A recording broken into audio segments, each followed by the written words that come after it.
Good morning. Time இப்போது 6:30 ஆகுது.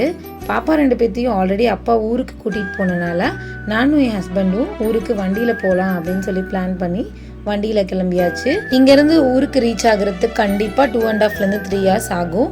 நாங்கள் கண்டினியூஸாக போகலை, கொஞ்சம் தூரம் ஸ்டாப் பண்ணி ரெஸ்ட் எடுத்துகிட்டு டீ குடிச்சிட்டு அந்த மாதிரி தான் கிளம்பி போனோம். எப்பயுமே வண்டியில் நீங்கள் லாங் டிஸ்டன்ஸ் போகிறீங்க அப்படின்னு டிசைட் பண்ணிட்டாலே நீங்கள் 9 மணிக்கு அங்கே ரீச் ஆகணும் அப்படின்னா கண்டிப்பாக 2.5 hours ஆகும். அப்படின்னா ஒரு ½ an hour நீங்கள் ப்ரீவியஸாக கிளம்பிடுங்க. அப்படின்னா தான் உங்களுக்கு டென்ஷன் ஃப்ரீயாக இருக்கும். இல்லைனா ஐயோ அந்த டைமுக்கு ரீச் ஆகணுமே அப்படின்னு அரிபரியாக போகிற மாதிரி இருக்கும். வண்டியில் ஃப்ரண்ட்டில் ட்ரைவ் பண்ணுறவங்க ஹெல்மெட் போட்டிருப்பாங்க, அதில் மிரர் இருக்கும், அதனால தூசி படாது அவங்களுக்கு. ஆனால் நமக்கு பின்னாடி உட்காந்துருக்கும் போது தூசி ஜாஸ்தியாக படும், முடியெல்லாம் பறக்கும்.